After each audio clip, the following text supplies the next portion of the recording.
Big Rusty, le mystère Ian Gary. Oui, Ian Gary, il y a quelques années de ça, j'ai même envie de dire quelques mois, on le voyait comme le prochain Conor McGregor, prochain main event de l'UFC en Irlande. Gros prospect qu'il est toujours sportivement pour la catégorie welterweight, mais depuis, il s'est passé ce qui s'est passé avec sa femme, on en avait parlé en podcast, et on est dans une situation où j'ai l'impression, moi, que le public ne suit plus Ian Gary, et même si, là, contre Geoff Neal, ça devrait, sur le papier en tout cas, bien se passer pour lui sportivement, j'ai pas du tout l'impression que les gens et envie de le voir gagner désormais. Il a envie d'être co-main event pour le retour de Conor McGregor. Là non plus, il n'y a pas de traction particulière. On va voir tout ça avec Big Rusty. C'est parti, générique. Soit.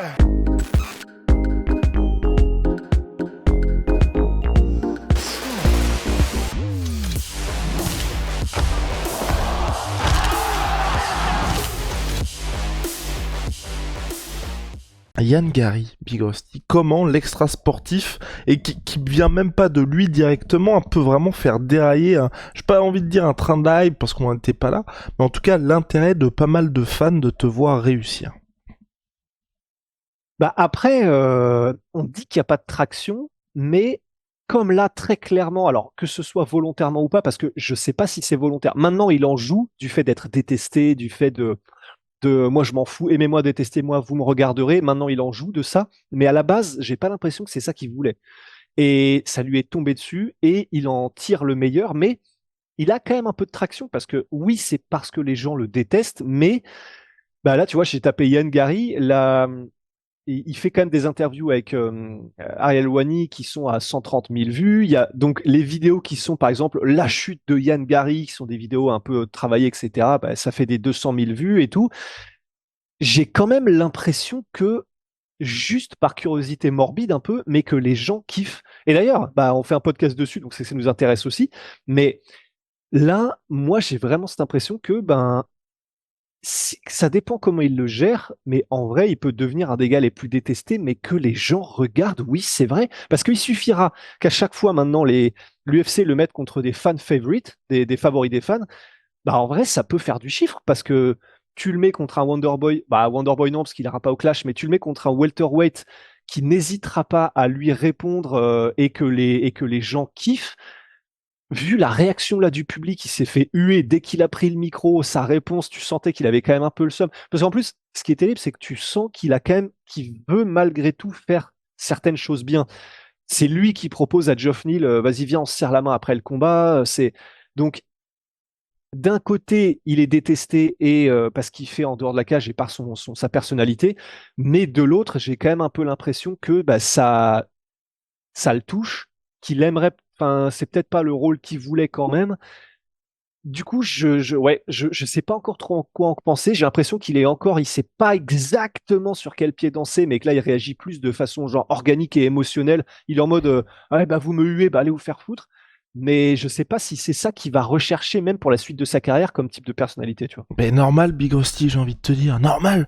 Parce que tout ce qui se passe là aujourd'hui, c'est quelque chose qui subit. Tu vois, on est dans une situation où, à la différence de Paulo Costa, où Paulo Costa, lui, il l'avait voulu, mais pour les... Enfin, tu vois, d'un point de vue extérieur, Paulo Costa, il est passé de gendre idéal, le prochain poster boy de l'UFC hyper lisse, à Paulo Costa, le troll d'internet, mais sauf que c'est Paulo Costa qui le veut. Là, Ian Gary, ça a été quand même, quoi qu'on en dise, hein, assez brutal, je trouve, pour un truc qui n'est pas du tout de ton fait, que tu ne souhaitais pas, selon toute vraisemblance, de passer de prochain, on va dire, Irlandais en vogue qui va être main event à le gars, justement, que les gens veulent voir se faire exploser. Et tout ça, en plus, dans un truc où c'est compliqué quand en plus ça vient de ta femme, qui est aussi la mère de ta fille ou de son fils. Enfin bref, mère de son fils. Donc, que des trucs où ça touche quand même vraiment au perso, et la Fight Week qu'il n'a même pas pu conclure en décembre dernier. Officiellement, c'est parce qu'il était malade, mais officieusement, c'est vrai que tout le monde se disait que la conférence de presse avec Colby Covington, il allait se prendre des bastos, mais oh là là là là là là, ça allait être d'une violence rarissime. Donc, il y a beaucoup de gens qui se disaient aussi, c'est que peut-être un mal pour un bien qu'il ne soit pas présent lors de cet événement-là. Et aujourd'hui, on est finalement dans une situation où il apprend à vivre avec ça, mais quelque chose qu'il n'a pas du tout choisi. Et moi, je vois pas non plus où est-ce que ça va s'arrêter, parce que, tu vois, tu disais que ici, il affronte un welterweight qui va un peu répondre, là, on est dans un truc où on sait exactement là où les mecs vont appuyer. Et enfin, je vois pas comment, en fait, tu peux réussir à répondre à ça en gardant, entre guillemets, la tête haute. Bah oui, bah en tout cas on a vu avec Sean O'Malley que bah, lui il n'y était pas arrivé non plus. Donc c'est vrai que c'est compliqué. En fait, c'est après on dit il ne l'a pas voulu, il le subit. C'est vrai, mais du coup, qu'est-ce que t'en penses par exemple, tu vois, de ce qu'il avait fait avec Neil Magny ou Geoff Neal. Donc Geoff Neal, il avait fait un t-shirt où il avait posté le mugshot, en gros l'image de quand Geoff Neal avait été arrêté par la police. Et du coup, tu fais des photos de profil de face. Et il y avait une de ces photos que Ian Gary avait mis en t-shirt, ce qui est quand même de mauvais goût. Et mais qui peut passer pour du trash talk où ça dépasse les limites. Mais du coup, c'est Yann Gary qui a choisi de faire ça. Alors, est-ce que c'est lui ou est-ce que c'est du coup sa manager, je sais pas. Mais et il y avait le truc avec Neil Magny où tu sais, je sais plus exactement ce qu'avait dit Neil Magny, quelle avait été là. Tu vois, il avait fait un truc en conférence de presse où il avait dit je vais lui mettre une bonne fessée comme un fiston. Parfois, on a besoin pour le se remettre les idées en place. Enfin, il l'avait dit comme ça et tu sentais que c'était pas du tout un truc de la part de Neil Magny en mode je bats mes enfants, tu vois. Et il avait essayé, enfin, il avait même réussi parce qu'apparemment, il avait reçu la visite des services sociaux à cause de ça, Neil Magny. Et c'était à cause de Yann Gary qui avait dit, qui avait tourné ça en public en mode putain, mais regardez le mec, il promeut la violence envers les enfants, immonde merde et tout. Donc, on dit qu'il le cherche pas. En fait, moi, ce que je pense, c'est qu'il essaye de faire du Conor McGregor, mais juste, il sait pas doser. Et comme il est pas drôle, bah, du coup, en fait, ça passe pas. Il y a des trucs quand c'est horrible ou c'est comme ça, mais quand tu fais des vannes qui marchent bien et que les gens peuvent pas s'empêcher de se marrer, même si c'est un truc perso, même si un peu à la Sean Strickland, tu vois, bah ça passe.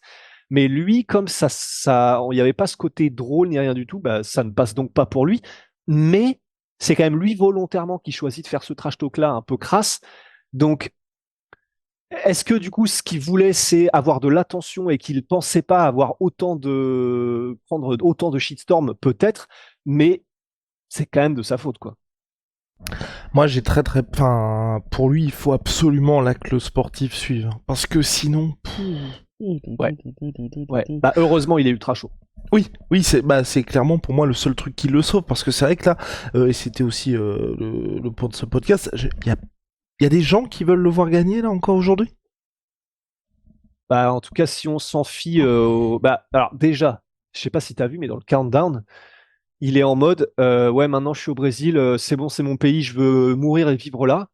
Donc, ça veut dire qu'en gros, Irlande, allez tous vous faire enculer. Enfin, j'en sais rien, je sais pas ce qu'il veut dire par là, mais bon, bah, c'est quand même un peu dur de dire ça, quoi. Alors, c'est sympa pour le Brésil, mais voilà. Et, euh, et attends, il y avait un deuxième truc, et c'était quoi? Est-ce qu'il y a des gens qui veulent le voir gagner? Ben, du coup, sur Internet, non. Mais Internet n'est pas la vraie vie, donc peut-être qu'il a une grosse fanbase qu'on ignore et qui sera là le jour du combat. On ne sait pas, on ne sait pas. Mais en tout cas, 100% des commentaires que je vois sur Internet sont négatifs et sont des énormes bastos envers lui, sa femme et sa famille, quoi. Le downfall ça peut être un cas d'école, hein, Yann Guy. Je suis quand même très Ah ouais. curieux, moi, c'est de voir ce qui se passera là, donc en cas de victoire et pour la suite. Parce qu'au bout d'un moment, et avec Birosti, on le rappelle souvent, hein, quand vous gagnez, il y a forcément des gens qui vont être derrière vous. Regardez Leon Edwards, tout le monde s'en foutait. Il a quand même réussi à remplir l'O2 Arena avec plus de 10 millions de dollars de billetterie. Et là, maintenant, il y a des vrais fans de Leon Edwards. Alors que c'était vraiment un gars, c'était calibre Belal Muhammad quand il n'était pas champion. Et ce qu'il a sauvé, c'est vraiment le fait que Kamaru Usman soit toujours là pour qu'il y ait une petite histoire entre eux. Et Yann Gary, on peut aussi être dans cette... C'est pour ça que j'attends de voir ce qui va se passer et jusqu'où il peut aller. S'il perd avant le title shot ou un truc comme ça, je pense que c'est terminé pour lui, ça va être très dur et qu'il sera obligé justement de jouer sur le côté un peu à la Covington de bah vous me détestez, je vais être obligé d'appuyer là-dessus. Mais s'il gagne, les Irlandais, c'est quand même des gens qui sont à fond derrière leurs athlètes. Donc en cas de victoire, même lui, je pense qu'à un moment donné, tu vois, même qu'il continue de jouer sur le côté, je vais être en commun des événements de Conor McGregor et tout, je pense que c'est pas anodin. Et on sait que l'UFC veut aussi revenir en Irlande. Et donc si tu fais un Fight Night, c'est vrai qu'aujourd'hui, t'as pas 36 000 noms non plus. Et Ouais. j'ai l'impression que le fait qu'il y ait aussi son changement, et qui, moi, ça me met mal à l'aise, hein, que ce soit tous ces trailers perso d'avant-combat où il est vraiment en mode, enfin, comme tu disais, Big Rusty, il a conscience de ce qui se passe. Je pense que son manager et même l'UFC, tu vois, s'ils lui disent, bon, bah, si ça se passe bien, à moins qu'on fasse un événement en Irlande, bon, bah, il est capable de revenir en Irlande, faire un petit film en mode, ma Ouais. terre, ma patrie, mon pays, et puis c'est parti, on y va, on est de retour. Donc je pense qu'aussi, là, il est dans une période de sa vie, je vais pas dire qu'il est paumé, mais il est dans un truc où il faut être sur cette vague-là, il va essayer de la rider tant qu'il peut, et puis ensuite il ira voir si l'herbe n'est pas plus verte ailleurs. Mais pour l'instant, de toute façon, le truc contre Geoff Neal, il faut que, il faut que ça se passe bien pour lui. Sinon, Ah ouais. oh lolo. Bah, le seul truc qui, entre guillemets, est bon signe pour lui, c'est que Geoff Neal, dès qu'il dit un truc, il me fait peur. Genre, à chaque fois qu'il dit un truc, c'est, oh, de toute façon, moi, je suis là que pour le bif. Bon, je vais faire ce combat, puis après, je vais me dépêcher de me barrer, de revenir chez moi parce que je sais pas trop quoi faire. Putain, il a tellement pas l'air investi, ça me fait flipper de ouf. Mais, mais pour Yann Gary, ben, après, faut voir, ça peut aller tellement vite. On a vu tellement de personnalités qui, elles ont commencé, elles étaient adorées, puis elles ont fini par s'écrouler, ou l'inverse, etc. Et ce qui peut sauver Yann Gary aussi, c'est que, en fait, là, ce qui fait chier, c'est que ce que les gens lui reprochent, c'est au-delà de son comportement, c'est des trucs dans sa vie perso, qui visiblement sont là pour rester. Mais et qu'ils le prennent autant à cœur. Parce que tu vois, un Oui, Sean bah ouais. O'Malley, pour moi, c'est la réaction entre guillemets parfaite, c'est que le gars est complètement à l'aise avec ça, tu vois. Et les mecs essayent Ouais. de le piquer, mais il répond, c'est peut-être pas la manière parfaite, mais il a l'air vraiment droit dans ses bottes, tu vois. Il en Ouais. fait pas de post sur les réseaux et tout. Et donc, les gens le savent, ils essayent de le piquer là-dessus, mais le mec, il continue d'avancer, tu vois. Ouais, c'est vrai. Tandis que si vous allez voir du coup, les posts de Yann Gary, vraiment, tu sens que il en parle, que ce soit les trailers ou dans ses propres trailers, c'est lui la voix off et tu l'entends dire ouais, les gens te détestent, tout le monde veut te voir perdre, mais t'inquiète. Ça, c'est vrai que Sean O'Malley ne le fait pas. Mais après, Sean O'Malley, il a des vrais fans pour le coup. Mais, euh, mais là où ça peut, enfin, entre guillemets, ce qui peut être la salvation pour Yann Gary, c'est que je dois avouer que même si tous les commentaires que je vois sont négatifs à son encontre et que il a une personnalité qui est vraiment, c'est vrai que c'est chaud pour l'instant d'être derrière Yann Gary, mais je dois avouer que quand il parle, en vrai, il est chaud, même au micro, hein. C'est-à-dire que on peut ne pas aimer ce qu'il dit, mais dans sa manière de dire les choses, dans sa manière de punchliner, tu sais, il bégaye pas. Tu sens quand même qu'il est bon au micro, en fait.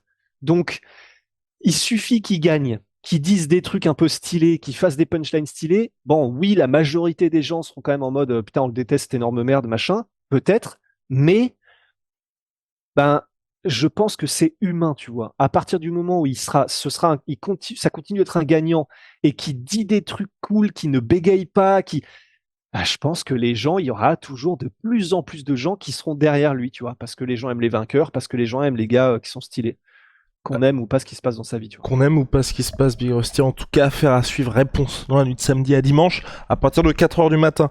Ciao, my sweet pea, my sweet protein, Big Rusty.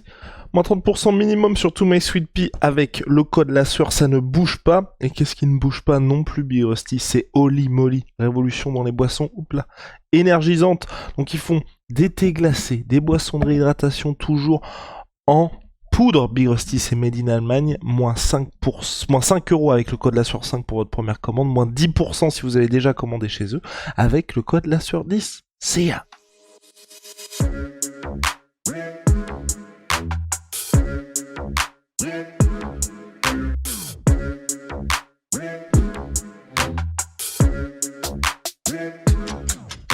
I'm fucking coming for you!